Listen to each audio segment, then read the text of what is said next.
The phone rang at exactly 11:47 on a Tuesday night. Sarah Martinez knew because she had been staring at the digital clock on her nightstand, wondering why her millionaire ex-husband was 3 hours late from his business dinner. Well, he wasn't her ex-husband yet, but something told her that was about to change. Sarah pushed herself up against the pillows, her 8-month pregnant belly making every movement deliberate. At 52, this pregnancy had been a surprise. David had been thrilled, or at least he'd acted thrilled. Now she wondered if his enthusiasm had been genuine or just another performance in their 20-year marriage. The phone rang again, sharp and insistent in the quiet bedroom. Rain drummed against the windows, matching the rhythm of her increasingly anxious heartbeat. "Hello," she answered, her voice carrying just a hint of the Texas drawl she'd never quite lost despite 20 years in Dallas high society. "Mrs. Martinez, this is Maya from the front desk at the Riverside Hotel. Your husband left his wallet here tonight, and we found your number in his emergency contacts." Sarah's hand tightened on the phone. The Riverside Hotel was downtown, near the Arts District. David had said he was having dinner at Morton's Steakhouse with his construction company partners. Morton's was in the opposite direction. "I see," Sarah said carefully. "What time did he leave it there?" "Around 10:30, ma'am. He was in a bit of a hurry. Should we hold it until morning, or would you like to pick it up tonight?" Sarah's mind raced. David was meticulous about his wallet. He checked for it constantly, patting his back pocket like a nervous tick. There was no way he'd accidentally leave it somewhere unless he was very distracted, or unless he wasn't planning to go home that night. "I'll be right there," Sarah said. "Thank you for calling." She hung up and sat in the dark for a moment, listening to the rain and the distant sound of late-night traffic. In 20 years of marriage to David Martinez, she'd learned to trust her instincts. Right now, those instincts were screaming that something was very wrong. David had been different lately, distant. He worked later, traveled more, and when he was home, he seemed to be somewhere else entirely. She'd attributed it to stress from his expanding construction business and the pregnancy. Maybe she'd been naive. Sarah's sister Victoria had tried to warn her 6 months ago. Victoria, the divorce attorney who'd seen enough cheating husbands to recognize the signs, had pulled Sarah aside at their mother's birthday party. "That man's been acting strange." "Sarah," Victoria had said, her dark eyes serious. "The way he keeps checking his phone, how he's suddenly so concerned with his appearance. When's the last time David cared about having his shirts professionally pressed?" Sarah had defended him then. "He's successful now, Victoria. The business is worth millions. He has to look professional." "Honey," Victoria had said gently, "I've seen this before. Just promise me you'll pay attention." Now, sitting in her bedroom at nearly midnight, Sarah realized she'd been paying attention to the wrong things. She'd noticed David's new cologne, his sudden interest in working out, the way he'd started charging his phone in his office instead of on his nightstand. She'd just convinced herself these were positive changes. The baby kicked, a sharp reminder of what was at stake. Sarah placed her hand on her belly and made a decision. "Some conversations can't wait until morning." "Little one," she whispered. She pulled on maternity jeans and a sweater, grabbed her purse and car keys, and headed downstairs. As she passed David's home office, she noticed his laptop was closed but still warm. He'd been working from home today, or at least that's what he'd told her. The garage was quiet except for the sound of rain on the roof. David's BMW was gone, of course. He'd left at 6:30 for his dinner meeting, kissing her forehead distractedly and promising to be back by 10. Sarah settled into her Mercedes and started the engine. The dashboard clock read 11:58. She backed out of their circular driveway and headed toward downtown Dallas, her mind already preparing for whatever she might find at the Riverside Hotel. During their 20-year marriage, she'd built a successful real estate career specializing in luxury properties. She'd negotiated million-dollar deals and handled complex divorce settlements for her clients. She knew how to read people, how to spot deception, how to protect her interests. But this was different. This was personal. As she drove through the quiet suburban streets, Sarah allowed herself to consider what she'd do if her suspicions were correct. She had her own money, her own business, her own reputation in Dallas society. She wasn't some dependent housewife who would be destroyed by her millionaire husband's betrayal. She was Sarah Martinez, and she was about to find out just how strong she really was. The windshield wipers beat a steady rhythm as Sarah drove through downtown Dallas. Her hands gripped the steering wheel, knuckles white against the black leather interior of her Mercedes. The familiar route through the city felt different at midnight, shadows and neon lights creating an almost theatrical backdrop for what felt like the most important drive of her life. Her phone buzzed on the passenger seat. David's name flashed on the screen, but she let it go to voicemail. Whatever lie he was preparing could wait. Sarah's mind wandered to the early days of their marriage, when David had been a struggling contractor and she'd been a junior real estate agent. They'd met at an open house where he was bidding on a renovation project. He'd been charming, ambitious, and utterly devoted to her, or so she'd thought. The pregnancy had been unexpected, but not unwelcome. At 52, Sarah had assumed that ship had sailed. David had been over the moon when she told him, immediately starting to plan nurseries and college funds and family vacations. He'd held her during every doctor's appointment, rubbed her feet when they swelled, brought her ice cream at 2 in the morning. When had that changed? The realization hit her as she stopped at a red light. It had been about 8 months ago, right when she'd started showing. David's attentiveness had gradually shifted to distraction. His business trips had become more frequent. His phone had become private property. God, Sarah, she said aloud to her reflection in the rearview mirror. How could you be so blind?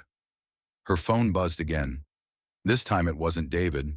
It was a text from her assistant, Melissa, who often worked late preparing listings. Saw your hubby at Primo's bar tonight around 9. Thought you should know since you mentioned he had that client dinner. Hope everything's okay. Primo's bar was 3 blocks from the Riverside Hotel. Sarah's hands began to shake. She pulled into a parking lot and called Melissa back. Hey, Sarah, I wasn't sure if I should text you, but tell me exactly what you saw. Sarah interrupted, her voice steady despite the chaos in her chest. I was meeting a client there for drinks. David was at a corner table with a woman, young, maybe late 20s, blonde. They looked close, really close. I'm sorry. Sarah, don't be sorry. Thank you for telling me. What are you going to do? Sarah looked at herself in the mirror again. Her dark hair was pulled back in a simple ponytail, her face free of makeup. She looked older than her 52 years tonight, tired and vulnerable, but her eyes were clear and determined. I'm going to handle it, she said. After hanging up, Sarah sat in the parking lot for a few minutes, letting the reality sink in. Her millionaire husband, the father of her unborn child, was cheating on her, not just emotionally stepping out, but actively dating someone else while she was 8 months pregnant with his baby. The rage that swept through her was unlike anything she'd ever experienced. It started in her chest and spread outward, making her fingertips tingle and her vision sharpen. This wasn't just about adultery. This was about narcissistic abuse, about a man who'd convinced her she was imagining things while he systematically betrayed everything they'd built together. But beneath the rage was something else: relief. Relief that she wasn't crazy, that her instincts had been right, that the nagging feeling of wrongness that had plagued her for months had been completely justified. Sarah started the car again and continued toward the Riverside Hotel. As she drove, she began to plan. Her real estate business was entirely separate from David's construction company. Her clients were loyal, her reputation solid. Financially, she could survive a divorce. More than survive, she could thrive. The radio played softly in the background, some late-night jazz that seemed absurdly romantic given the circumstances. Sarah turned it off and drove in silence, listening to the rain and her own thoughts. She thought about the women she'd helped through their own divorces, selling million-dollar homes and helping them start over. She'd always admired their strength, their ability to rebuild their lives after devastating betrayals. She'd never imagined she'd be joining their ranks. But maybe this was exactly what she needed. Maybe this betrayal was actually a gift, forcing her to confront a marriage that had become more performance than partnership. The Riverside Hotel came into view, its neon sign reflecting off the wet pavement like a beacon she didn't want to follow, but couldn't avoid. Sarah pulled into the parking lot and immediately spotted David's BMW in a space near the back, clearly positioned to be inconspicuous. Her phone rang again. David, probably wondering why she wasn't answering. She declined the call and got out of her car. The night air was cool and damp, carrying the scent of rain and possibility. Sarah walked toward the hotel entrance, her heels clicking on the wet pavement, each step taking her closer to the end of her marriage and the beginning of something new. She paused at the hotel entrance and placed her hand on her belly. "Your daddy's about to learn that messing with a pregnant woman was the biggest mistake of his life," she whispered to her unborn daughter. Then she pushed through the glass doors and into the lobby. The Riverside Hotel lobby smelled like expensive perfume and lies. Sarah's heels clicked across the marble floor as she approached the front desk, her maternity sweater doing little to disguise her obvious pregnancy. The late-night staff looked up with practiced professional smiles that faltered slightly when they saw her determined expression. "I'm Sarah Martinez," she announced to the young woman behind the desk. "You called about my husband's wallet." The desk clerk, whose name tag read Maya, looked relieved. "Oh yes, Mrs. Martinez. Thank you so much for coming out so late. Your husband seemed really worried when he realized he'd left it." Sarah studied Maya's face carefully. The young woman seemed genuine, probably early 20s, with kind eyes and an apologetic manner. She clearly had no idea she was about to become part of someone's worst nightmare. "Where exactly did he leave it?" Sarah asked. "In the lounge area. He was having drinks with a colleague." Maya reached under the counter and produced David's familiar brown leather wallet. "Everything seems to be there. Credit cards, cash, driver's license."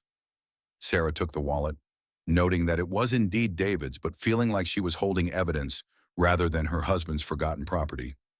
"This colleague he was with, was it a business meeting?" Maya's expression shifted slightly, becoming more cautious. "I'm not really sure, ma'am. I just happened to notice the wallet after they left. They left together." "Ma'am, I'm not supposed to discuss our guests' activities." Sarah leaned forward slightly, lowering her voice to a more confidential tone. "Maya, I'm 8 months pregnant. It's past midnight, and my husband told me he was somewhere completely different tonight. I'm not asking you to violate policy, but I am asking you to help me understand what's happening to my family." Maya glanced around the lobby, then looked back at Sarah with obvious sympathy. They went upstairs together around 10:30. He seemed nervous when he realized he'd forgotten his wallet. Upstairs to a room. "Yes, ma'am." Sarah felt the final piece of her denial crumble. "I see. And you called me because my number was in his emergency contacts." "Yes, ma'am. You were listed as his wife." The irony wasn't lost on Sarah. David was upstairs with another woman, but when he needed help, Sarah was still the person the hotel called. "Maya, I need a favor," Sarah said, her voice steady despite the emotional earthquake happening in her chest. "I need to know what room he's in." Maya's eyes widened. "Ma'am, I really can't give out guest room information. It's against hotel policy." "I understand policy," Sarah said, her real estate negotiation skills kicking in. "But I'm his wife. I'm carrying his child. And right now, I need to have a conversation with him about some things that can't wait until morning." Maya looked genuinely torn. She was young enough to still believe in fairness and old enough to recognize the pain in Sarah's eyes. "Room 412, Maya said quietly. "But Mrs. Martinez, maybe you should wait until—" "Thank you," Sarah interrupted. "You've been very kind." Sarah walked to the elevator with David's wallet clutched in her hand, each step feeling like a small victory and a small death. The elevator arrived quickly, and she pressed the button for the 4th floor. As the elevator rose, Sarah caught her reflection in the polished steel doors. She looked exactly like what she was, a 52-year-old pregnant woman who just discovered her world was built on lies. But there was something else in her reflection too, a steely determination that surprised her. The elevator dinged softly as it reached the fourth floor. The hallway was quiet, carpeted in deep burgundy with brass wall sconces providing warm, intimate lighting. Room numbers were displayed in elegant gold lettering on dark wood doors. 408, 410, 412. Sarah stood outside room 412 for a long moment, listening. The walls were thin enough that she could hear voices inside, muffled but recognizable. David's laugh, the same one that had charmed her 20 years ago, now sounding foreign and cruel. And then she heard a woman's voice, younger and higher pitched than her own, saying something that made David laugh again. Sarah raised her hand to knock, then hesitated. Once she knocked on that door, there would be no going back. Her marriage, as she'd known it, would be over. Her life would change irrevocably. But as she stood there, she realized her marriage was already over. Had been over for months. Probably. She'd just been the last to know. Sarah knocked firmly on the door 3 times. The voices inside stopped abruptly. She heard footsteps, whispered conversation, more footsteps. The peephole darkened as someone looked out. "David!" Sarah called through the door, her voice carrying clearly down the hallway. "It's your wife. The hotel called about your wallet." More frantic, whispered conversation. Then David's voice, closer to the door now, artificially casual. "Sarah, what are you doing here, babe?" "I'm returning your wallet, sweetheart. The same wallet you forgot while having drinks with your colleague. Why don't you open the door so we can talk about it?" There was a long pause. Sarah could practically hear David's mind racing, trying to figure out how to handle this situation. "Just leave it at the front desk. Babe, I'll get it in the morning." "I don't think so. David, we need to talk. Now." "Sarah, this isn't a good time." "I bet it isn't," Sarah said, loud enough that anyone in the neighboring rooms could hear. "But it's the time we have. Open the door, or I'll keep talking to you through it. Your choice." Another long pause. Then the sound of the security chain being removed and the deadbolt turning. The door opened just wide enough for David to slip out into the hallway, pulling it shut behind him. He was wearing the same clothes he'd left home in, but his shirt was wrinkled and his hair was messed up. He looked guilty and panicked, and completely unlike the confident businessman he usually projected. "Sarah, you shouldn't be here. It's late, and you need your rest." Sarah looked at her husband of 20 years and felt nothing but cold contempt. "I shouldn't be here, David. You told me you were at Morton's Steakhouse having dinner with your construction partners. But here you are at the Riverside Hotel with someone who I'm guessing isn't interested in commercial development. It's not what you think." "It's exactly what I think," Sarah said. "The question is, what are we going to do about it?" From inside the room came the sound of the bathroom door closing. David flinched. "Who is she?" "David." "Sarah, please, let's go home and talk about this. We're talking about it right here, right now. Who is she?" David's shoulders sagged in defeat. "Her name is Jessica. She works for one of my subcontractors." "How long?" "Sarah." "How long?" "David." 6 months. Sarah felt like she'd been punched in the stomach. 6 months ago, she'd been 3 months pregnant, glowing with excitement about their unexpected blessing. While she'd been planning nurseries and picking out baby names, David had been planning his betrayal. 6 months, she repeated. "While I've been carrying your child, it just happened. Sarah, I didn't plan it. You didn't plan it for 6 months? That's quite an unplanned relationship. You don't understand. Things between us have been different since the pregnancy. You've been so focused on the baby, and I felt left out." Sarah stared at him in amazement. "You felt left out? So you decided to solve that problem by cheating on your pregnant wife?" "It's not that simple." "It's exactly that simple," Sarah said. "You made a choice. Every day for 6 months, you chose to lie to me. You chose to betray me. You chose to risk our family for someone young enough to be your daughter." "She's 28, David said defensively. "Oh, well, that makes it so much better," Sarah said. 28. She's barely older than the marriage you just destroyed." The door to room 412 opened slightly, and a young blonde woman peered out. She was exactly what Sarah had expected, pretty, young, and currently looking terrified. "David," the woman said. "Is everything okay?" Sarah looked from David to Jessica and back again. "Everything's perfect. Jessica, just perfect. I'm Sarah, David's wife. The one who's been wondering why my husband has been working such long hours lately?" Jessica's face went white. She looked at David with an expression that was equal parts accusation and panic. "You said you were separated," Jessica said to David. "We are," David said quickly. "Sarah, tell her we've been having problems." Sarah laughed, a sound with no humor in it. "Oh, we've definitely been having problems. David, I just didn't know I was the only one trying to solve them." She turned to Jessica. "Honey, does this look like a separated man to you?" She gestured to her obviously pregnant belly. "We live in the same house. We sleep in the same bed. We're expecting a baby in 4 weeks. If that's separation, then I'd hate to see what David considers marriage." Jessica looked like she might cry. "I didn't know. He said you were getting divorced." "Well, Jessica," Sarah said, "that's the first true thing he's told either of us tonight. We are getting divorced, as of right now." She turned back to David and handed him his wallet. "Congratulations.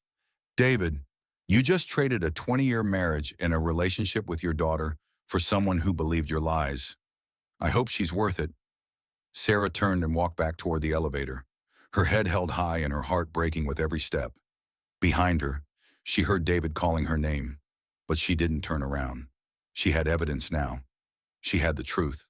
And tomorrow, she would start building a new life. Sarah's hands shook as she pressed the elevator button, David's panicked voice echoing behind her in the hotel hallway. But she didn't turn around. 20 years of marriage had ended in a hotel corridor at nearly 1 in the morning, and she felt strangely calm about it. The elevator arrived, and Sarah stepped inside, finally allowing herself to breathe. As the doors closed, cutting off David's increasingly desperate pleas, she pulled out her phone and did something she hadn't done in years. She called her sister. Victoria answered on the first ring, despite the late hour. "Sarah, what's wrong?" "I need a divorce attorney," Sarah said without preamble. "Oh, honey, are you okay? Where are you?" "I'm at the Riverside Hotel. I just caught David with his girlfriend." There was a pause and then Victoria's voice, sharp with protective anger. "That son of a bitch. I knew it. I've been waiting for this call for 6 months. Where are you now?" "In the elevator. Leaving. Victoria, I need to know my rights. I'm 8 months pregnant, and he's been lying to me for at least 6 months. Get out of there and come to my house. We need to talk strategy. And Sarah, don't sign anything. Don't agree to anything. And don't let him manipulate you into thinking this is somehow your fault." "I won't," Sarah said, surprised by the steel in her own voice. "I'm done being naive." The elevator reached the ground floor, and Sarah walked through the lobby with her head high. Maya looked up from the front desk with obvious concern, but Sarah just nodded politely and continued toward the exit. Outside, the rain had stopped, but the air was still thick with moisture. Sarah got into her Mercedes and sat for a moment, processing what had just happened. Her marriage was over. Her life as she'd known it was finished, but instead of devastation, she felt something unexpected: relief. For months, she'd been questioning herself, wondering if she was being paranoid or overly sensitive. Every time she'd asked David about his late nights or his increased travel, he'd made her feel like she was being unreasonable. The narcissistic abuse had been subtle but constant, making her doubt her instincts, her perceptions, her worth. Now she knew the truth. She wasn't crazy. She wasn't paranoid. She was married to a man who was capable of looking her in the eye while carrying his child and lying to her with breathtaking ease. Sarah started the car and began the drive to Victoria's house in Highland Park. As she drove through the empty Dallas streets, she began to think about the practical aspects of her situation. Her real estate business was successful and entirely separate from David's construction company. She had her own clients, her own reputation, her own income. Financially, she could handle a divorce. But there was more to consider than just money. David was wealthy, his construction business was worth millions, and they owned significant assets together. If he'd been planning this affair for 6 months, he might have been planning for a divorce too. She needed to protect herself and her unborn daughter. Her phone rang. David again. She let it go to voicemail. Then it rang again and again. On the fourth call, Sarah answered. What, David? Sarah, please come back. We need to talk about this rationally. Rationally? Sarah laughed. You've been having an affair for 6 months while I've been carrying your child, and you want to talk rationally? It's not what you think. Jessica and I, it's complicated. It's not complicated at all. You're a cheating husband, and I'm filing for divorce. Sarah, think about the baby. Think about our life together.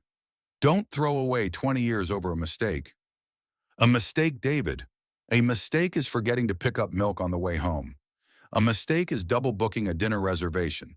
Having a 6-month affair with a woman 24 years younger than your pregnant wife isn't a mistake. It's a choice, a series of choices, and you made every single one of them. We can work through this. I'll end it with Jessica. We can go to counseling. Sarah pulled over to the side of the road, needing to focus entirely on this conversation. End it with Jessica, David. Do you hear yourself? You're talking about her like she's a business arrangement you can just cancel? And what about the next Jessica? And the one after that? There won't be a next one. How would I ever know? How would I ever trust anything you say again? You've been lying to me for months. You've been coming home to me every night, eating dinner with me, sleeping next to me, feeling our baby move, all while carrying on with another woman. How do I trust someone who's capable of that level of deception? David was quiet for a long moment. Then, what do you want from me? Sarah, I want a divorce. I want you to move out. And I want you to be honest with me for once in the past 6 months. What do you mean? Is this the first time, or have there been others? Another long pause. Too long. David, there was someone else, a couple of years ago, but it didn't mean anything. Sarah closed her eyes. Who? It doesn't matter. It matters to me. A client. It was only a few times. Sarah felt sick, not just about the second affair, but about her own blindness. How had she missed the signs twice? Anyone else? No, just those two. Sarah didn't believe him, but she also didn't have the energy to interrogate him further. The pattern was clear enough. David was a serial cheater who'd been manipulating her for years, possibly their entire marriage. I want you out of the house by tomorrow night, she said. Sarah, be reasonable. Where am I supposed to go? I don't care. Stay with Jessica. Stay in a hotel. Move in with one of your construction buddies. Just don't be in my house. It's my house too. We'll let the lawyers figure that out. Until then, I'm 8 months pregnant, and I'm not spending another night under the same roof as you. What about the baby? What about her? I want to be part of her life. Sarah felt a flash of rage so pure it took her breath away. You want to be part of her life? Then you should have thought about that before you decided to blow up her family. Sarah, I'm hanging up now. David, have your lawyer call mine. Sarah ended the call and sat in her car on the empty street, shaking with adrenaline and emotion. Her phone immediately rang again, but she turned it off. She needed to get to Victoria's house. She needed to start planning for the battle ahead, because she was beginning to understand that David's betrayal wasn't just personal, it was strategic. A man who could lie that smoothly, who could compartmentalize that effectively, was a man who'd been planning for this moment, but so would she. David had underestimated her once. He wouldn't get the chance to do it again. Sarah started the car and continued toward her sister's house, toward the beginning of her new life. In the rearview mirror, she could see the lights of downtown Dallas, including the neon sign of the Riverside Hotel, where her marriage had officially ended. Good riddance. Victoria's house was ablaze with lights when Sarah pulled into the circular driveway at 2:15 in the morning, before she could even ring the doorbell. Her sister opened the front door, wearing a robe and an expression of barely contained fury. Get in here, Victoria said, pulling Sarah into a fierce hug. I've already put the coffee on. Victoria Martinez Chen was everything Sarah wasn't: petite, sharp-tongued, and utterly ruthless when it came to protecting her family. At 48, she was one of Dallas's most successful divorce attorneys, with a client list that included politicians, athletes, and several prominent socialites. If anyone could navigate Sarah through this mess, it was Victoria. Tell me everything, Victoria said, leading Sarah into her sleek modern kitchen. And I mean everything. Details matter in cases like this. Sarah settled into a chair at Victoria's kitchen island and recounted the entire evening: the phone call from the hotel, the drive across town, the confrontation in the hallway. Victoria listened without interruption, occasionally making notes on a legal pad. 6 months, Victoria said when Sarah finished. That's not a casual affair. That's a relationship. And the fact that he told Jessica you were separated means he's been planning an exit strategy. There's more, Sarah said. When I pressed him on the phone, he admitted to another affair a couple of years ago. A client, Victoria's expression darkened. Serial cheater. That actually works in our favor. Shows a pattern of behavior, not just a momentary lapse in judgment. Victoria, I need to know where I stand financially. David's business is worth millions, but I don't know how much of that I'm entitled to. In Texas, it's community property, which means you're entitled to half of everything acquired during the marriage. But if he's been planning this, he might have been moving assets around. We need to get a complete financial picture immediately. Victoria got up and poured 2 cups of coffee, setting one in front of Sarah. First thing tomorrow, I'm filing for a temporary restraining order to prevent him from accessing or moving any joint accounts. Then we're going to need bank statements, business records, tax returns, everything. He's been handling most of our finances, Sarah admitted. I focused on my real estate business, and he managed the investments and the household accounts. That was a mistake, but not an uncommon one. Don't beat yourself up about it. The question now is, how quickly can you get access to those records? Sarah thought about David's home office, with its locked filing cabinets and password-protected computer. He keeps everything locked up. But I know his passwords. He uses the same one for everything. Perfect. Can you get back into the house before he does? He's probably still at the hotel with Jessica, trying to do damage control. And even if he comes home, he'll be sleeping in the guest room. I've made it clear he's not welcome in our bedroom. Victoria smiled grimly. Good for you. Okay, here's what we're going to do. You're going to go home, get some rest, and first thing in the morning, you're going to copy every financial document you can find. Bank statements, investment portfolios, business records, tax returns for the past 5 years. Everything. What if he's already moved money? Then we'll trace it. Bank records don't lie, and electronic transfers leave a trail. If he's been stupid enough to move community property to hide it from you, we'll find it and make him pay for it. Sarah felt some of her anxiety ease.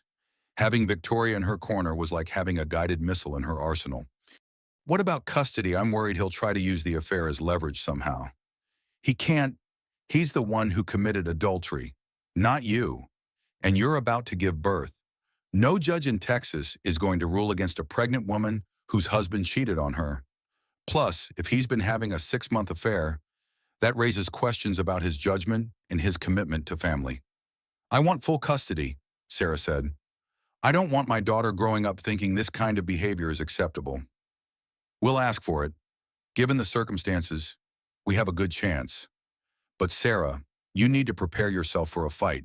If David's business is worth as much as you think, he's not going to go quietly. Sarah thought about the man she'd confronted in the hotel hallway, desperate and panicked and utterly foreign to her. I don't think I know him at all anymore. Maybe I never did. That's the hardest part, Victoria said gently. Realizing that the person you trusted most was capable of betraying you so completely. But Sarah, you're stronger than you think. You built a successful business, you raised yourself up from nothing, and you've been handling million-dollar real estate deals for years. You can handle this. It feels different when it's personal. It is different, but you're not alone. And you're not the naive young woman who married David 20 years ago. You're a successful, independent woman who deserves better than a cheating husband. Sarah's phone, which she'd turned back on, buzzed with yet another call from David. She declined it without even looking. "He's been calling constantly," she said. "Let him. Don't answer. From now on, all communication goes through me. The only time you should speak to David directly is if there's an emergency involving your pregnancy. What about when he comes home tomorrow? Is there somewhere else you can stay? Somewhere he won't think to look for you?" Sarah considered this. She had friends who would take her in, but she didn't want to involve them in the drama. Her real estate office had a small apartment attached that she sometimes used for out-of-town clients. "I have an apartment at my office. It's small, but it's private and he doesn't have a key." "Perfect. Pack a bag, get those financial records, and disappear for a few days. Let him sweat. Let him wonder where you are and what you're planning." "Won't that look bad? Like I abandoned the marriage?" Victoria shook her head. "You didn't abandon anything. He did. You're protecting yourself and your child from further emotional trauma. Any reasonable judge will understand that." Sarah finished her coffee and stood up, feeling more determined than she had all night. "I should get home and start gathering those documents. Call me if you need anything. And Sarah, don't let him manipulate you.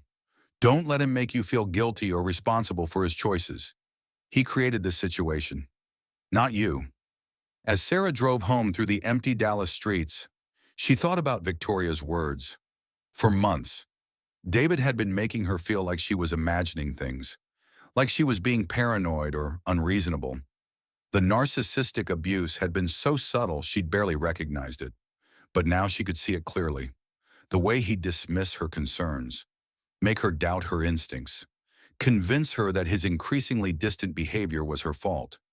He'd been systematically undermining her confidence while carrying on with another woman. Well, that ended tonight. Sarah pulled into her driveway and was relieved to see that David's BMW wasn't there. She had time to gather what she needed and disappear before he came home to face the consequences of his choices.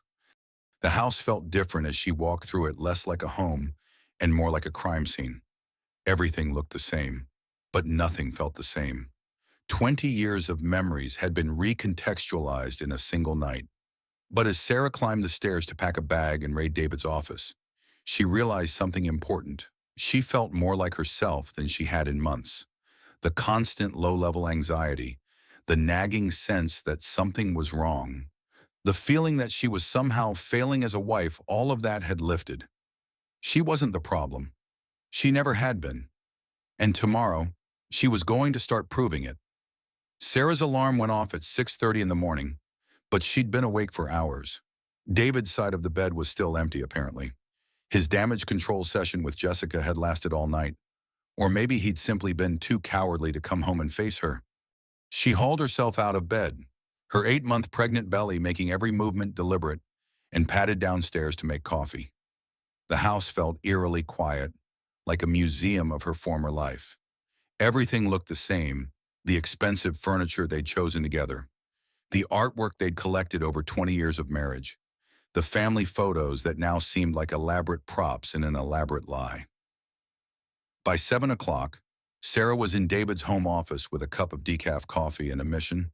His filing cabinets were locked, but she knew he kept the keys in his desk drawer.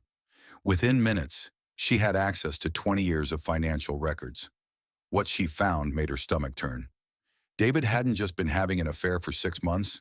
He'd been preparing for a divorce for almost as long. Bank statements showed systematic transfers of money from their joint accounts to accounts she'd never seen before. Investment portfolios had been liquidated without her knowledge. Even their daughter's college fund had been raided. Sarah took photos of every document with her phone, uploading them to a secure cloud storage account that only she could access. The evidence was damning. David had stolen nearly $300,000 from their joint assets, money that legally belonged to both of them. Her phone rang at 8:15.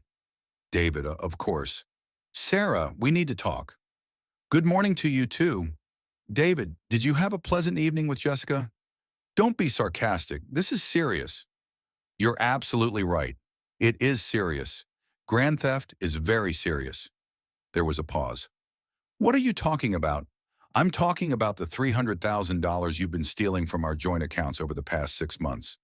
I'm talking about the college fund you emptied. I'm talking about the investment accounts you liquidated without my knowledge or consent. Sarah, I can explain.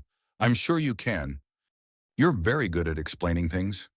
David, you explained why you were working late every night. You explained why you suddenly needed to travel so much. I'm sure your explanation for grand theft will be equally creative. It's not theft. It's my money too. Community property laws say otherwise. But don't worry, my attorney will explain it to you in detail. Your attorney, did you think I was going to handle this divorce myself? I'm not that naive, despite what you apparently believe. Sarah heard David's sharp intake of breath. Sarah, let's not do anything rash. We can work this out without lawyers. We could have worked this out without adultery too. But here we are. I want to come home. We need to discuss this face to face. Sarah looked around David's office, at the evidence of his systematic betrayal spread across his desk. That's not going to happen. What do you mean? I mean you're not welcome in this house anymore. Pack your things and get out. Sarah, be reasonable. It's my house too. We'll let the lawyers figure out who gets the house. Until then, I'm 8 months pregnant, and I'm not spending another minute living with a man who's been systematically lying to me and stealing from me. Where am I supposed to go? I don't care. Move in with Jessica. I'm sure she'd love to play house with a millionaire, at least until she finds out how much of that money actually belongs to his wife. You're being vindictive, Sarah laughed, a sound with no humor in it. Vindictive, David. If I were being vindictive, I'd be calling every client you've ever had and letting them know exactly what kind of man they're doing business with. I'd be posting the photos I took of you and Jessica on social media. I'd be telling everyone at the country club about your double life. You wouldn't do that. Don't test me. I'm discovering I'm capable of a lot more than either of us thought. Sarah, think about our daughter. Don't you want her to grow up with both parents? Sarah felt a flash of rage so pure it made her dizzy. Don't you dare use our daughter to manipulate me. If you cared about her having both parents, you wouldn't have spent 6 months planning to abandon her family. I wasn't planning to abandon. You stole $300,000 from your pregnant wife. David, that's not the behavior of a man who's committed to his family. There was a long silence. Then David's voice, smaller and more defeated. What do you want from me? I want you to move out today. I want you to stop calling me. And I want you to have your lawyer contact mine. And then what? And then we get divorced. We divide our assets according to Texas community property law, and we figure out custody arrangements for our daughter. You'd really do this. Throw away 20 years of marriage.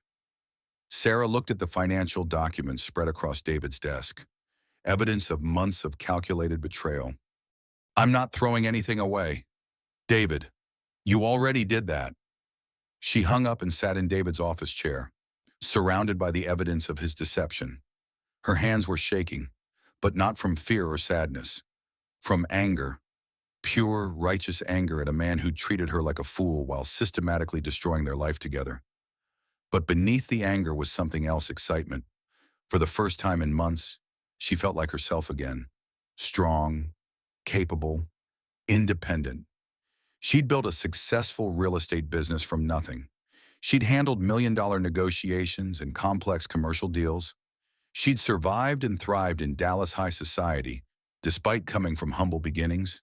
If David thought she was going to roll over and let him steal her future, he was about to learn exactly how wrong he was. Sarah gathered up all the financial documents and loaded them into a banker's box. Then she went upstairs, packed a suitcase with everything she'd need for the next few weeks, and prepared to disappear. Let David come home to an empty house. Let him wonder where she was and what she was planning. Let him sweat. The game had changed, and Sarah Martinez was just getting started. At 10 o'clock that morning, Sarah sat across from Margaret Chen in the offices of Chen and Associates Financial Planning. Margaret was Victoria's mother-in-law, a sharp-eyed Korean woman in her 60s who'd been handling complex financial portfolios for Dallas's elite for over 30 years. If anyone could untangle David's web of financial deception, it was Margaret. "So," Margaret said, spreading Sarah's photographs of financial documents across her mahogany desk. "Your husband has been a very busy man." Sarah watched Margaret's face as she examined the evidence. Margaret's expression grew increasingly grim as she studied bank statements, investment records, and transfer receipts. "How bad is it?" Sarah asked. "Bad," Margaret said without looking up. "But not irreversible. Your husband is clever, but he's not as clever as he thinks he is." Margaret pointed to a series of bank transfers. "See these. He's been moving money systematically for 8 months, not 6. Small amounts at first, then larger ones. He was testing to see if you'd notice. I trusted him to handle our finances," Sarah said. "I was focused on my real estate business and the pregnancy." "Many women make that mistake," Margaret said kindly. "But Sarah, you're not a typical case. You have your own successful business, your own credit, your own assets. You're not financially dependent on him, which gives you options." Margaret pulled out a calculator and began running numbers. "Based on what I can see here, your husband has moved approximately $400,000 from joint accounts to accounts that only he controls." $400,000. Sarah felt sick. "I thought it was 300. That's just what's obvious. There are some other transfers here that are more cleverly disguised. Money moved to business accounts, then transferred again, then invested in assets under his name only." "Can we trace it all?" "Oh, yes. Electronic transfers leave a paper trail that's almost impossible to erase completely." "But Sarah, this level of financial planning suggests your husband has been contemplating divorce for almost a year." Sarah thought about that timeline. A year ago, she'd been struggling with some fertility issues, seeing specialists, hoping to have another child before it was too late. David had been supportive, encouraging, even excited when she finally got pregnant, or so she'd thought. "He was planning this while we were trying to get pregnant," she said quietly. Margaret nodded grimly. "It appears so. I'm sorry, dear. I know this is devastating." "Actually," Sarah said, surprising herself, "it's clarifying. I've been questioning my instincts for months, wondering if I was imagining problems that didn't exist.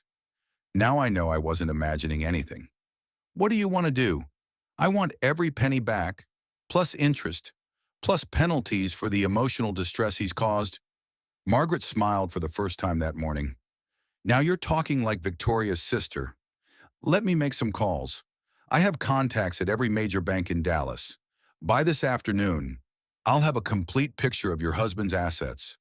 While Margaret made her calls, Sarah sat in the elegant waiting area and tried to process what she'd learned. David's betrayal wasn't just romantic, it was financial, systematic, and long-planned. He'd been preparing to leave her while she was trying to get pregnant with his child. The narcissistic abuse was even worse than she'd realized. He'd been manipulating her emotionally while simultaneously stealing her financial security. It was a level of betrayal that went beyond simple adultery. Her phone buzzed with a text from Victoria. "How's it going with Margaret?" Sarah texted back, "He stole 400,000. Been planning this for almost a year." Victoria's response was immediate. "That son of a bitch. We're going to destroy him." Margaret returned 20 minutes later with a thick folder. "I've been busy," she said. "Your husband has accounts at 4 different banks, 2 investment firms, and he's recently purchased a condo in Addison that you're not on the deed for." A condo, a very nice 2-bedroom condo, purchased 6 months ago. "I'm guessing it's where he's been meeting Jessica." Sarah felt another wave of rage. "He bought a love nest with our money." "Community property money, yes, which means you own half of it, whether your name is on the deed or not." Margaret sat down and opened the folder. "Here's what I recommend. First, we freeze all the joint accounts immediately. Second, We file injunctions to prevent him from accessing or disposing of any community property. Third, we demand an immediate accounting of all assets and their return to joint control pending the divorce settlement. Can we do all that with Victoria as your attorney? Absolutely. And Sarah, there's something else you should know. Margaret pulled out another document. Your husband's construction business isn't quite as successful as he's been leading you to believe. He's been inflating the numbers, probably to impress Jessica and to justify his increased spending. What do you mean? The business is profitable, but it's not worth the millions he's been claiming. More like 800,000 in actual value. He's been living beyond his means and using joint assets to maintain the illusion of greater wealth. Sarah stared at the financial documents, seeing her marriage with complete clarity for the first time. David wasn't just a cheating husband, he was a fraud. He'd been lying about everything: his business success, his fidelity, his commitment to their family, even his basic financial honesty. Margaret, I want to make sure I understand this correctly. My husband has been stealing from me, lying to me, and cheating on me, all while I've been pregnant with his child. That's exactly right, mon dear. And he thought I was too stupid or too trusting to figure it out. Apparently, Sarah stood up and gathered her purse. He's about to learn exactly how wrong he was. Where are you going? To see Victoria. It's time to go to war. As Sarah left Margaret's office, she felt something she hadn't experienced in months: complete clarity about her situation and complete confidence in her ability to handle it. David had underestimated her once. He wouldn't get the chance to do it again. Her millionaire husband was about to discover that stealing from a pregnant woman was the biggest mistake of his life. The Dallas Country Club Charity Gala was the social event of the season, a glittering affair where the city's elite gathered to see and be seen while writing checks for worthy causes. Sarah had been planning to attend for months before her world imploded at the Riverside Hotel. Now, 3 days after confronting David, she stood in front of her bedroom mirror adjusting her black maternity evening gown. At 34 weeks pregnant, she looked exactly like what she was: a powerful woman who refused to be broken by her husband's betrayal. Victoria had suggested she skip the gala, lay low while the divorce proceedings got underway. But Sarah had a different plan. David would be there. He never missed an opportunity to network with potential clients. Jessica might even be there, masquerading as his business associate. Perfect. Sarah had spent the past 3 days moving between her real estate office and Victoria's law firm, building an airtight case against David. The financial evidence was overwhelming. Margaret Chen had uncovered even more hidden assets, including a boat and a timeshare in Cabo that Sarah had never known existed. But more importantly, Sarah had discovered something else: she liked herself better as a single woman. Without David's constant, subtle undermining, without his narcissistic manipulation, she felt clearer and stronger than she had in years. The country club was ablaze with lights when Sarah arrived. She'd hired a driver, no need to navigate Dallas traffic in evening wear, while 8 months pregnant, and she walked into the ballroom with her head high and her shoulders back. The whispers started immediately. Dallas society thrived on gossip, and word had already begun to spread about the Martinez marriage troubles. Sarah could feel eyes on her as she moved through the crowd, but she didn't care. Let them stare. Let them wonder. She spotted David across the room, holding court with a group of his construction industry colleagues. He looked handsome in his tuxedo, charming and successful and utterly false. When he saw her, his face went white. Sarah made her way through the crowd, stopping to chat with clients and friends, networking as she always did at these events. Her real estate business was thriving. Word had spread among Dallas society women that Sarah Martinez was the agent to call for luxury properties, and her client list included judges, politicians, and corporate executives. Sarah called out Linda Washburn, wife of a prominent banker. "You look absolutely radiant. How are you feeling?" "Never better," Sarah said, and meant it. "This pregnancy has been quite an adventure." "And David, how's he handling becoming a father again?" Sarah smiled serenely. "David's been full of surprises lately. She was working her way toward David's group when she saw her. Jessica Rodriguez, standing near the bar in a red cocktail dress that was definitely not appropriate for a business associate. She looked nervous, scanning the crowd, clearly out of her element among Dallas high society. Sarah changed course and walked directly to Jessica. "Jessica," she said warmly, extending her hand. "How lovely to see you again." Jessica turned pale. "Mrs. Martinez, I I didn't expect to see you here." "Oh, I never miss the charity gala. It's such an important cause. Don't you think supporting families in crisis?" Sarah's smile never wavered. "Are you here with David?" "I... we... It's a business function." "Of course it is. Tell me, how long have you been working with my husband's company?" Jessica looked around desperately, probably hoping David would rescue her. But David was across the room, apparently deep in conversation and oblivious to his wife's interaction with his mistress.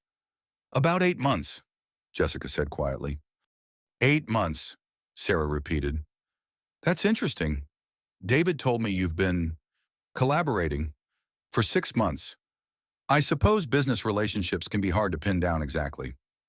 "Mrs. Martinez, I want you to know, please call me Sarah. We're practically family after all. David talks about you constantly at home. Jessica this, Jessica that. He's quite taken with your business acumen." Jessica's eyes filled with tears. "I didn't know you were still together. He said you were separated." "Did he? How odd. We live in the same house. We sleep in the same bed. And we're expecting a baby together in 6 weeks. If that's separation, I'd hate to see what David considers marriage." "I should go," Jessica whispered. "Oh, don't leave on my account. Stay. Enjoy the party. Mingle. Meet people. Although I should warn you, Dallas society can be quite judgmental about certain types of behavior. Women who get involved with married men don't tend to fare well in social circles." Jessica's face crumpled. "I'm sorry. I'm so sorry." "Don't apologize to me, honey. Apologize to yourself. A beautiful young woman like you, settling for a married man who lies to everyone, including you. You deserve better." Sarah patted Jessica's arm gently and walked away, leaving the younger woman standing by the bar looking devastated. Across the room, she could see that David had finally noticed her presence.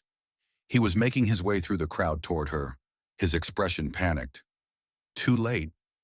Sarah positioned herself near the center of the ballroom, where the acoustics would carry her voice throughout the room. When David reached her, she greeted him with a brilliant smile. "David, darling, there you are. I was just talking to Jessica about your business relationship." "Sarah, what are you doing here?" "Supporting charity, of course. The same reason you're here. Although I notice you brought your business associate. How thoughtful of you to include her in your professional networking." David grabbed her arm. "We need to talk. Privately." "Oh, but sweetheart, we're among friends. No need for privacy." Sarah's voice carried clearly through the ballroom, and conversations around them began to quiet. "Sarah, please." "Please what, David? Please pretend everything is normal. Please act like my husband hasn't been having an affair for 8 months while I've been carrying his child. Please ignore the $400,000 you've stolen from our joint accounts." The ballroom went completely silent. 200 of Dallas's most influential people turned to stare at the Martinez couple. David's voice dropped to a desperate whisper. "You're making a scene." "I'm telling the truth," Sarah said, her voice still carrying clearly. "Something you stopped doing months ago. We can work this out. We could have worked it out before you bought a condo for your girlfriend with our money. We could have worked it out before you started moving assets to hide them from me. We could have worked it out before you lied to me, lied to her, and lied to everyone else about who you really are." David looked around at the sea of shocked faces. "Sarah, think about what you're doing. Think about your reputation." Sarah laughed, a clear, ringing sound. "My reputation, David. I'm not the one who's been cheating on my pregnant wife. I'm not the one who's been stealing money from joint accounts. I'm not the one who brought his mistress to a charity gala. She turned to address the crowd directly. Ladies and gentlemen, I apologize for the disruption, but I thought you should know that my husband, David Martinez, has been systematically defrauding me while carrying on an affair with his employee. If any of you have business dealings with David, you might want to reconsider.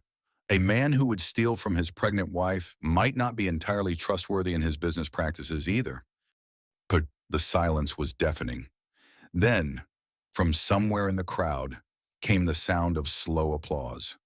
Sarah turned to see Margaret Chen clapping, her face set in approval. Victoria appeared at Sarah's side, having apparently arrived just in time for the fireworks. "Come on, sister," Victoria said. "Let's go. You've said everything that needed to be said." Sarah looked at David one last time. He stood frozen in the center of the ballroom, surrounded by 200 people who now knew exactly what kind of man he was. "Goodbye, David," she said quietly. "Enjoy explaining this to your clients." Sarah walked out of the Dallas Country Club with her head high, her sister at her side, and her integrity intact.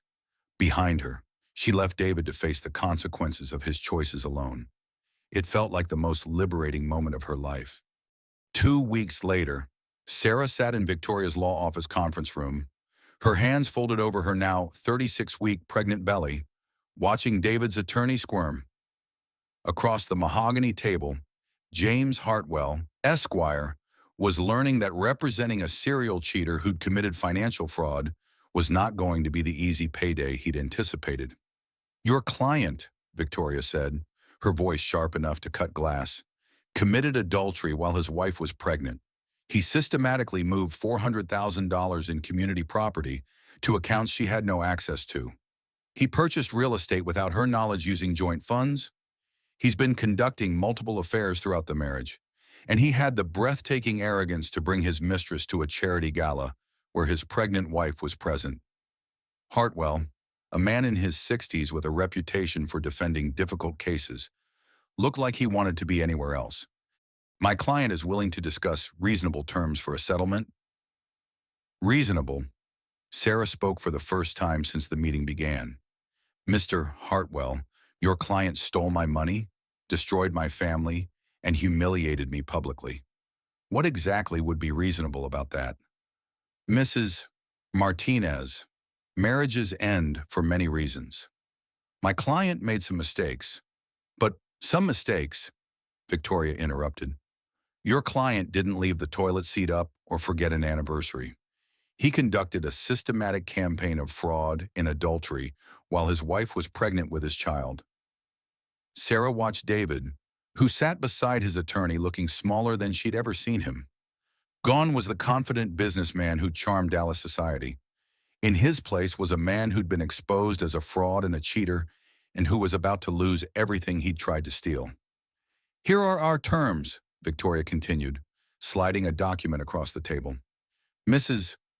Martinez gets 70% of all marital assets, including the house, the boat your client tried to hide, the Cabo timeshare, and the condo he purchased for his affair. Mr. Martinez will pay alimony of $8,000 per month until Mrs. Martinez remarries or dies. He will maintain full health insurance for Mrs. Martinez and the child. He will pay child support of $3,000 per month." Hartwell's eyes widened as he scanned the document. "This is completely unreasonable. You're asking for punitive damages."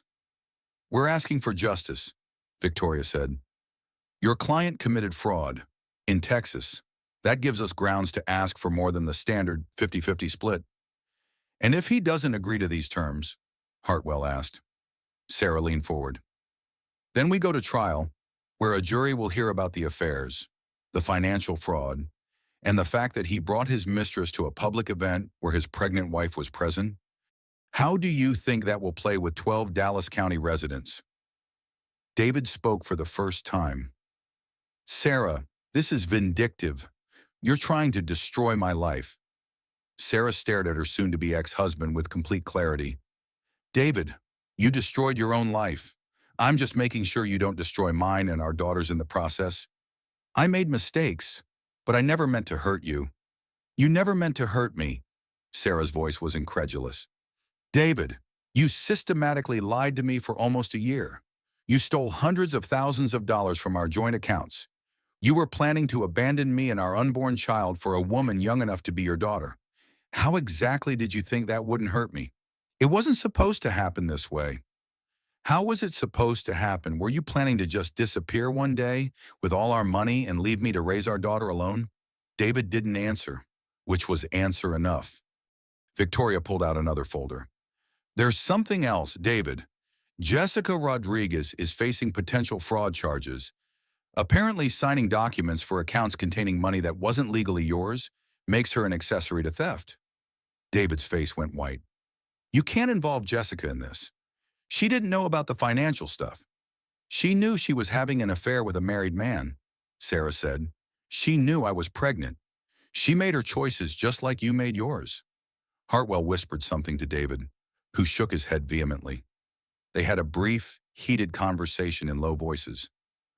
My client needs time to consider your terms, Hartwell said finally. He has 24 hours, Victoria said. After that, we file for trial and make all of this public record.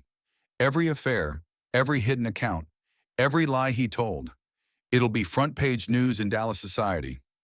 As Hartwell and David packed up their papers, Sarah felt a strange sense of peace.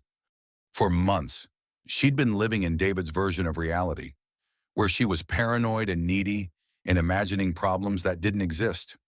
Now, sitting in a room full of lawyers and legal documents, the truth was undeniable. David had never loved her the way she loved him. Maybe he'd never loved her at all. Their entire marriage had been built on lies and manipulation and narcissistic abuse so subtle she'd barely recognized it. But she recognized it now, and she was done being a victim. After David and his attorney left, Sarah and Victoria sat in the quiet conference room. How do you feel? Victoria asked. Free, Sarah said without hesitation. For the first time in months, maybe years, I feel completely free. He'll take the deal, Victoria said confidently. He can't afford to go to trial. The publicity alone would destroy what's left of his business. And if he doesn't, then we destroy him in court and take even more of his assets. Either way, you win. Sarah placed her hands on her belly, feeling her daughter move. She's going to grow up knowing her mother doesn't accept being treated badly by anyone. That's the best gift you can give her, Victoria said. 24 hours later, David signed the settlement agreement. Sarah Martinez was officially a divorced woman, with full custody of her daughter, 70% of the marital assets, and the satisfaction of knowing that her ex-husband would spend years paying for his betrayal. She'd never felt more powerful in her life. 3 months later, Sarah sat in the nursery of her Highland Park home, holding her daughter Emma against her chest as morning sunlight streamed through the windows. At 53, she was a single mother starting completely over, and she had never felt more at peace with her life. Emma was perfect 10 fingers, 10 toes, and her mother's dark eyes. She'd been born 2 weeks after the divorce was finalized, entering the world as a completely legitimate heir to a new kind of family. A family built on honesty instead of lies, independence instead of manipulation, strength instead of narcissistic abuse. The house was quiet in the way that only early mornings with a newborn could be. Sarah had kept the house in the divorce settlement. David had fought it briefly, but Victoria had pointed out that a man who'd committed adultery and financial fraud wasn't in a position to make demands about community property. Now the house felt truly hers for the first time. She'd redecorated David's office into a playroom, donated all his remaining clothes to charity, and installed a state-of-the-art security system. The master bedroom had been completely redone, new furniture, new bedding, new everything. No traces of David Martinez remained anywhere in the house. Her real estate business was thriving. Word had spread through Dallas society about Sarah's handling of her divorce, and she'd become something of a legend among women considering leaving their own marriages. Her client list had doubled, and she'd hired 2 additional agents to handle the increased demand. "You're awake early," Victoria said, appearing in the nursery doorway with 2 cups of coffee. "She's been fussy all night," Sarah said, accepting the coffee gratefully. I think she's going through a growth spurt. Victoria settled into the rocking chair beside Sarah's. How are you feeling? Really? Sarah considered the question seriously. 3 months ago, she'd been a woman living in denial about her failing marriage. She'd been questioning her instincts, doubting her worth, accepting treatment that she never should have tolerated. Now she was a single mother with a successful business, a beautiful home, and complete control over her own life. She made her own decisions, managed her own money, and answered to no one except herself and her daughter. I feel like myself again, she said finally. I feel like the woman I was before I married David, but stronger, more confident, more aware of what I will and won't accept from people. Any regrets? About the divorce, none. About the marriage. Sarah looked down at Emma, who was sleeping peacefully against her chest. No regrets there either. Without David, I wouldn't have Emma. And the rest of it, the lies, the cheating, the financial fraud that taught me things about myself that I needed to know. Such as I'm a lot tougher than I thought. I spent years thinking I needed David to be complete, but it turns out I'm more complete without him. Victoria smiled. Mom would have been proud of you.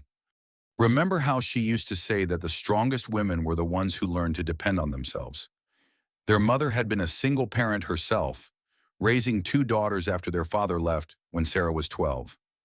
She'd worked 2 jobs, put herself through nursing school, and never once acted like she needed a man to complete her life.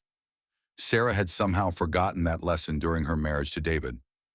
I want Emma to grow up knowing she doesn't need anyone else's permission to be herself, Sarah said. I want her to trust her instincts, speak her truth, and never settle for less than she deserves. She will. Look at her role model. Emma stirred in Sarah's arms, making small, contented sounds. Sarah looked down at her daughter and felt a fierce protectiveness that went beyond normal maternal instincts. This little girl would never doubt her worth, never accept narcissistic abuse, never question her right to be treated with respect and honesty. What's next for you? Victoria asked. Sarah had been thinking about that question for weeks. The financial settlement from David had given her more security than she'd ever had before. Her real estate business was successful enough to run itself. She had options she'd never had as a married woman. I'm thinking about expanding the business, she said, maybe opening a second office. There's a demand for luxury real estate agents who specialize in helping women through major life transitions. Divorce real estate. More than that, women starting over, women gaining financial independence, women who need someone who understands what it's like to rebuild your life from scratch. You could call it Phoenix real estate, Victoria suggested. Rising from the ashes. Sarah laughed. I like that. Phoenix real estate, helping women rise. As they sat in the nursery, sharing coffee and watching Emma sleep, Sarah reflected on how much her life had changed. 6 months ago, she'd been a woman who stayed quiet to keep the peace, who second-guessed her instincts, who accepted less than she deserved because she was afraid of being alone.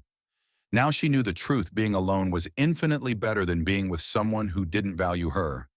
Independence was more fulfilling than dependence, and self-respect was worth more than any marriage built on lies. Her phone buzzed with a text message. Margaret Chen, asking if she wanted to have lunch later to discuss some investment opportunities. Sarah had discovered that managing her own finances was not only possible, but empowering. She was good with money, good at making decisions, good at taking care of herself and her daughter. I should get ready for work, Victoria said, finishing her coffee. Board meeting this morning. Thank you, Sarah said, for everything, for believing me when I said something was wrong, for handling the divorce, for being here every step of the way. That's what sisters do, Victoria said, kissing Emma's forehead. We protect each other. After Victoria left, Sarah continued sitting in the nursery with Emma, watching the sun rise over Dallas. In a few hours, she'd need to get ready for work. She had 3 showings scheduled and a closing at noon. Her assistant Melissa was handling the office while Sarah took maternity leave, but she'd been working part-time from home, staying connected with her clients and her business. Financial independence wasn't just about having money in the bank.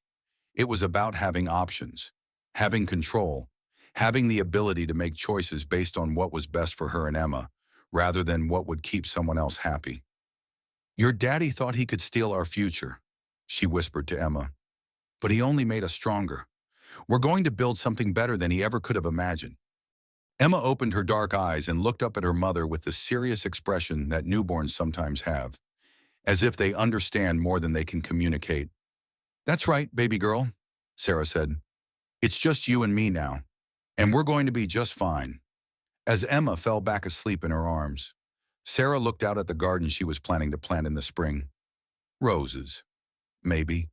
Something that would bloom year after year, getting stronger and more beautiful with time. Some endings really were just better beginnings, and Sarah Martinez had never been more ready for a new beginning in her life. The grand opening of Phoenix Real Estate was everything Sarah had dreamed it would be. The sleek office space in Preston Center buzzed with activity as Dallas's most influential women mingled over champagne and catered hors d'oeuvres. Sarah moved through the crowd with Emma in her arms, accepting congratulations and fielding inquiries from potential clients. "Sarah, darling, this place is absolutely stunning," gushed Patricia Morrison, wife of a prominent oil executive. "I heard you specialize in helping women through transitions." "That's right," Sarah said, adjusting Emma's pink dress. "Divorce, widowhood, empty nest syndrome, career changes anytime a woman needs to reinvent her living situation. We're here to help." Patricia leaned in conspiratorially. "Well, I might have a friend who could use your services. Hypothetically speaking, of course." Sarah smiled knowingly. In the 6 months since her very public divorce from David, she discovered that Dallas was full of women in unhappy marriages who were afraid to make a change. Her story had become legendary in certain circles, the pregnant woman who'd caught her millionaire husband cheating and emerged from the divorce stronger and wealthier than before. "Hypothetical friends are always welcome," Sarah said. "We offer complete discretion and comprehensive support." Across the room, Victoria was deep in conversation with Margaret Chen and several other prominent Dallas women. Victoria had become something of a celebrity herself, known as the divorce attorney who'd helped Sarah Martinez take down one of Dallas's most prominent businessmen. "Mrs. Martinez." A young woman approached hesitantly. She was blonde, well-dressed, probably in her early 30s. "I'm Jennifer Walsh. I wondered if I could speak with you privately." Sarah recognized the look, the same expression she'd probably worn for months before discovering David's affair. Desperate, confused, questioning her own sanity. "Of course," Sarah said. "Let's step into my office." Sarah's office was elegant but warm, with comfortable seating and family photos prominently displayed. Emma's crib sat in one corner. Sarah had discovered that bringing her daughter to work actually helped put clients at ease. There was something reassuring about seeing a successful single mother who was clearly thriving. "Tell me what's going on," Sarah said, settling Emma into her crib and turning her full attention to Jennifer. "I think my husband is having an affair," Jennifer said, tears already forming in her eyes. "But every time I try to talk to him about it, he makes me feel like I'm being paranoid. He says I'm imagining things, that I'm being insecure because of my postpartum hormones." Sarah felt a familiar flash of anger. "How old is your baby?" 3 months. My husband started acting strange about 2 months ago. Working late, being secretive with his phone, taking business trips that seem unnecessary. But when I ask questions, he gets defensive and turns it around on me. "That's called gaslighting," Sarah said gently. "It's a form of narcissistic abuse where someone makes you question your own perceptions and instincts." Jennifer's eyes widened. "That's exactly what it feels like. Like I'm going crazy." "You're not crazy. Trust me, I know exactly what you're going through." Sarah pulled out a business card and handed it to Jennifer. "This is my sister Victoria. She's a divorce attorney. I want you to call her, not because you need to get divorced, but because you need to know your rights and your options." "I'm not ready for divorce. I still love him." "I understand. But Jennifer, Knowledge is power. The more you know about your legal and financial situation, the better equipped you'll be to make decisions about your marriage. And if your husband is having an affair, you need to protect yourself and your child. They talked for another 20 minutes. Sarah sharing her own story and offering practical advice about documenting suspicious behavior and protecting assets. By the time Jennifer left, she looked less desperate and more determined. "Thank you," Jennifer said at the door. "I feel like I can breathe again." After Jennifer left, Sarah returned to the party, where the crowd had grown even larger.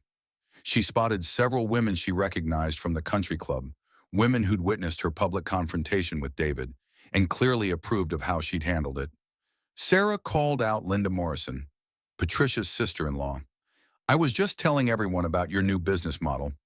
Brilliant idea, really. There's definitely a market for it." "Thank you, Linda. We're already booked solid for the next 3 months."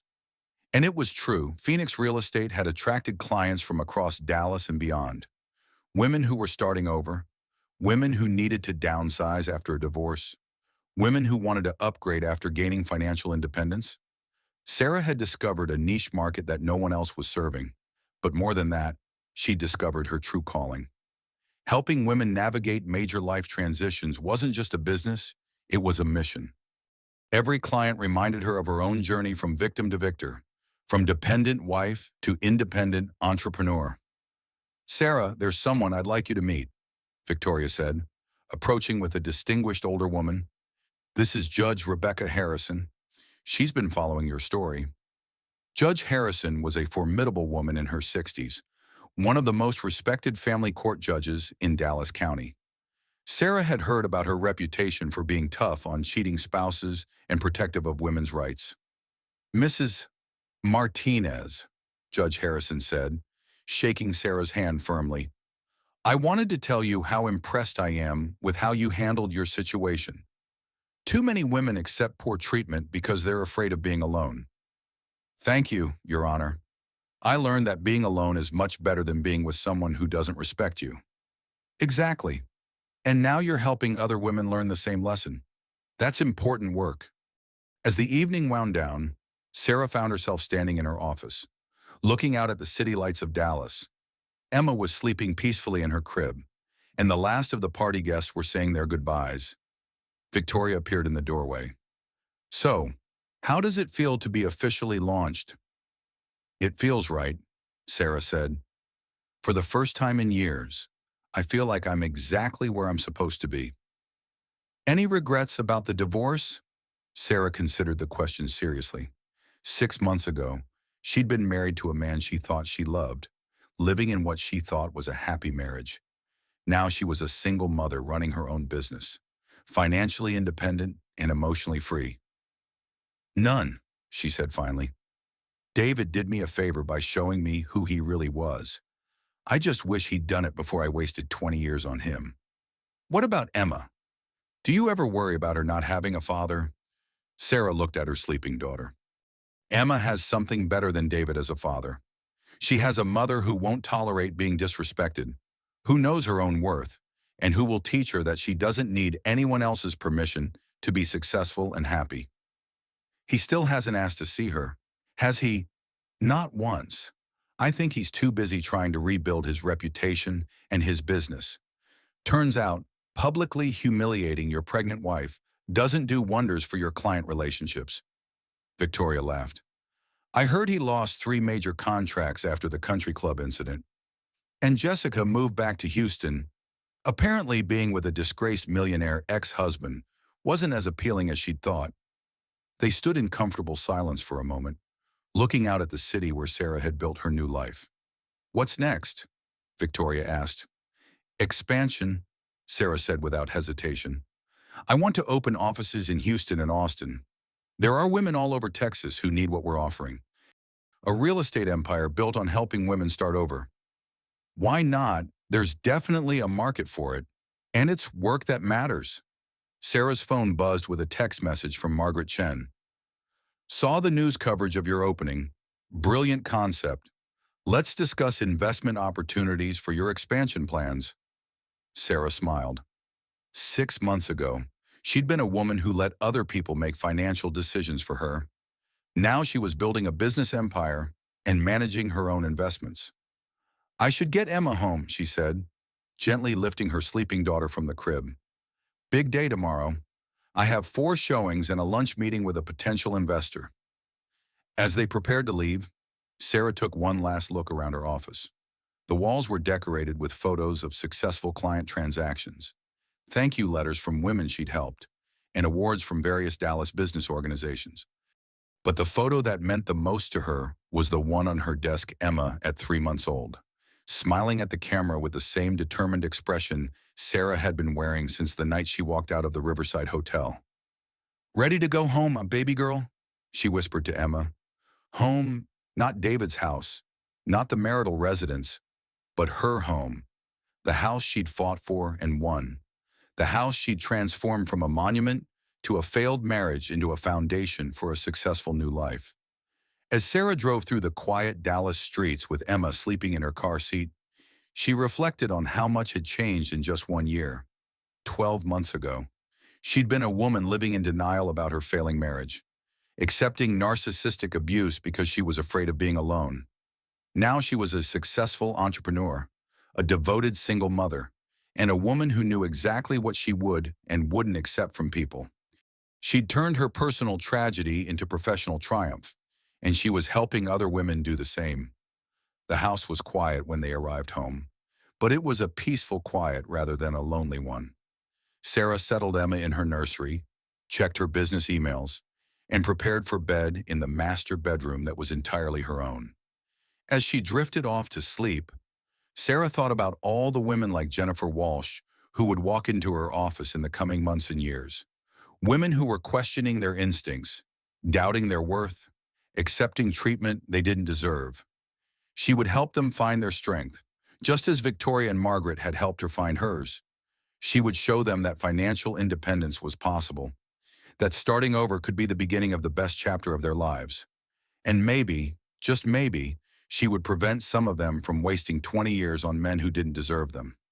Sarah Martinez had learned that sometimes the worst thing that could happen to you was actually the best thing that could happen to you. David's betrayal had forced her to discover who she really was beneath the role of dutiful wife. And who she really was, it turned out, was extraordinary.